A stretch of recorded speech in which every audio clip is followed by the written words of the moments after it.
أعوذ بالله من الشيطان الرجيم بسم الله الرحمن الرحيم الحمد لله رب العالمين وبه نستعين والصلاة والسلام على أشرف الأنبياء والمرسلين سيدنا ونبينا بالقاسم محمد وعلى عترة الطيبين الطاهرين المعصومين اللهم صل على محمد وآل محمد وعجل فرجهم أما بعد السلام عليكم ورحمة الله وبركاته. I would like to extend my condolences to each and every one of you on the Shahada of our second Imam, Imam Hassan alayhi salam, and together we send our condolences to our living Imam, Imam Muhammad Nabi Sahib Zaman Ajalallahu Farajahum.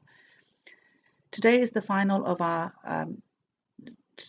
talks on thinking it through, looking at Qiyamah, and we're doing this in honor of Imam Hassan alayhi salam.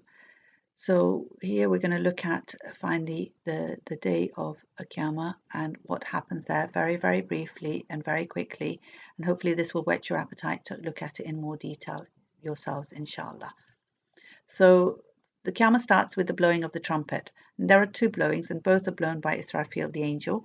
One brings about death to the souls, and the other restores life.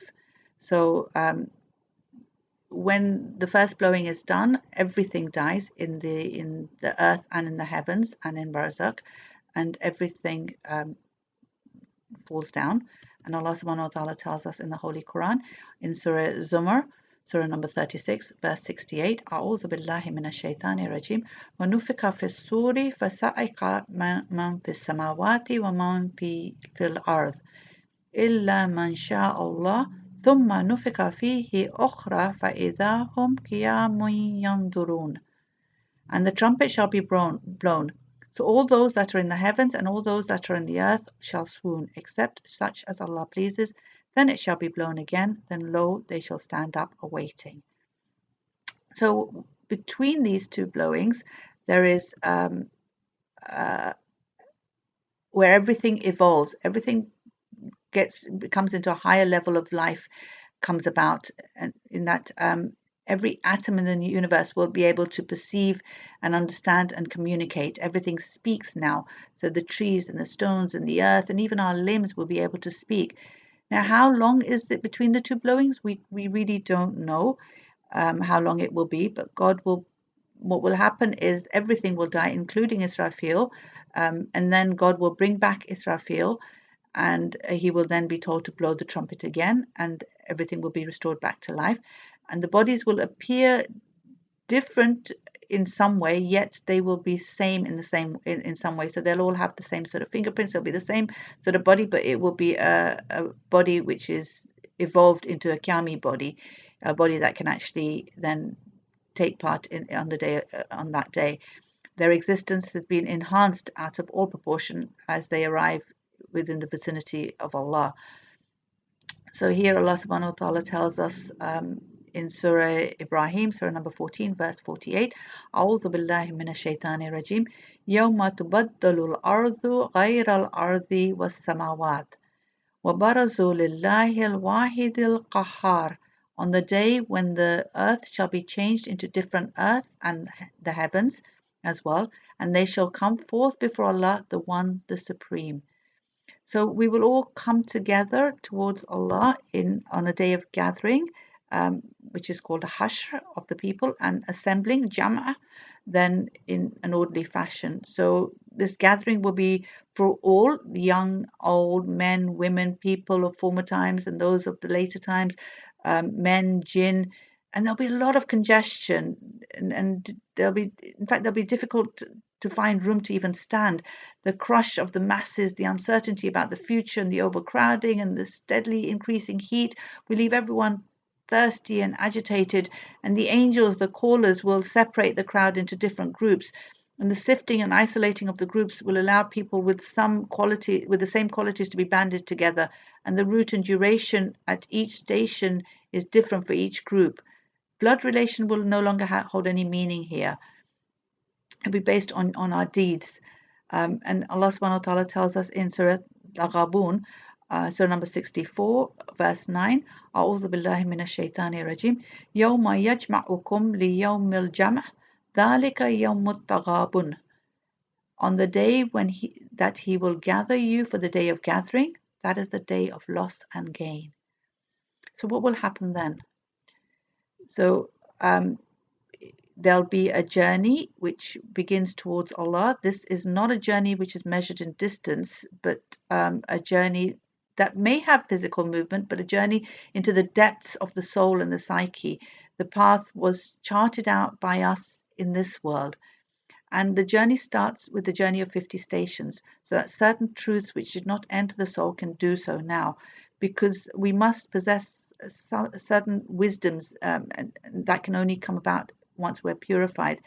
And this can take up to 1,000 years at each station. So it could take the whole station could take, all of the stations could take 50,000 years. And we have a hadith from Imam Jafar Sadiq alayhi salam where he says, beware, evaluate your deeds before they are evaluated. For you, because Qiyamah has 50 stations, each of which can be 1,000 years in duration. Then he recited this part of the verse, which is in Surah Ma'arij, Surah number 70, verse 4, where Allah subhanahu wa ta'ala tells us, أعوذ بالله من الشيطان الرجيم في يوم كان مقداره 50 ألف سنة, and in a day the measure of which is 50,000 years. Then the next station is where our book of deeds are opened for us and given in our right hand or our left hand or our back. This is the book which Rahman had inserted into our breast in Barzakh, and it's now opened, and so that we can clearly see our actions, the Qiyami form of the actions, and they have a much deeper form now and much more of a reality, and then the books are handed to us. And Allah subhanahu wa ta'ala tells us here in Surah Inshiqaq, in Surah number 84, verse 7 to 10, where he actually says, فَأَمَّا مَنْ أُوتِيَ كِتَابُهُ بِيَمِينِهِ.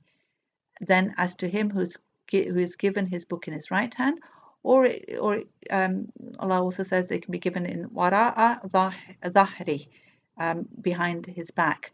So the book can be given either in our right hand or behind our back. And then and each person is now given time to actually digest this book, think about what this book means, think about themselves, and then they're given this accounting, this hisab, which is very personal with Allah, that which is at this time, that which is possible to be overlooked and forgiven, Allah forgives, and that which is acceptable from his acts, from his good acts, is accepted, and in this way his final form is shaped. At this station, the thing that is the most precious and necessary is Allah's pardon. A person grows here as his good deeds are multiplied and the wrongdoings are eliminated. And here the individual actually then assumes the shape of its final form. And then we move on to the weighing scales of justice, the mizan. And the difference between the accounting and the mizan is that the accounting is for counting the amount of good and evil deeds, whereas the mizan is to determine the extent of goodness and evil. And here, after we've assumed our final character, it's time to actually assess the true worth and value of these deeds. And this is done through the weighing of these deeds by a truth. And Allah subhanahu wa ta'ala tells us in Surah A'raf, Surah number 7, verse 8, أعوذ بالله من الشيطان الرجيم والوزن يومئذ الحق, and the measure on that day will be truth. So they will be assessed via truth. Then we move across the sirat, and this is for actually cleansing and purifying the soul. The weight of the deeds is not enough for most of us to enter our heaven, enter heaven. Entry into paradise requires every human virtue to reach its potential. So every wajibat had to have that effect on the soul, and any of the pollution, any of the muharramat that we did needs to be eradicated. So the sirat actually is something that allows us to purify and shape the soul into one that can then move into heaven, inshallah. And the sirat is designed to complete any shortfall in the net result of our worship and the efforts of self-purification that was supposed to have been achieved in this dunya, but it wasn't, and therefore it has to be done now. And the self-purification actually allows us to have more marifah of Allah. So it's that concept of Sirat al-Mustaqim in this world. It's exactly the same in that world. Then we finally move on to the day of separation, Yawm al-Fasl, where this sirat actually has two different sirats. So you have the sirat that stretches over hell towards paradise, which is where the purified people will go across, and The Sirat will be very easy for some to travel and very difficult for others to travel on. And we're told that the speed at which people travel will be, it can be the speed of lightning, it can be like a galloping horse or running or walking on, some will be crawling, and some will take ages and ages, and some may actually fall from the Sirat into the hell below. But this is from group 1 and 2 of Barzakh, so that the group that were purified and the group that were in the middle are passing on the Sirat, and then the group 3, the evil group, the impurified group from Barzakh, who were in the Barzakhi hell, will now actually go straight in a Sirat, which will take them straight into hell. And because they don't have anything that can be perfected, and they've not brought with them any sort of character or deeds that would be receptive of Allah's mercy, so they have to end up in hell, inshallah, where they can maybe be purified to a certain extent, then that their soul can be worked on. The intercession that happens is on the Sirat, and it's for those who are in intense difficulty on the Sirat, or those who've actually fallen off into hell. And the intercession, the Shafa, can only happen when there's a connection and relationship between the souls, between the soul of the person who needs the intercession and the one that is interceding. And depending on the certain degree of purity of that soul and the connection will depend on how quickly the intercession happens. And some may actually fall into hell before they can be interceded for. And then obviously you go into, once you've passed through the Sirat and you manage to complete that, then there is no deficiency and you've shed off all the corruption. There is one last procedure that is required, and that is before you enter heaven, and that is to drink from the pool of the prophets. And for us, it will be the pool of Kauthar, which was given to the Holy Prophet. Allah subhanahu wa ta'ala tells us in Surah Kauthar, A'udhu billahi minash shaitani rajim, Inna a'tayna kal Kauthar.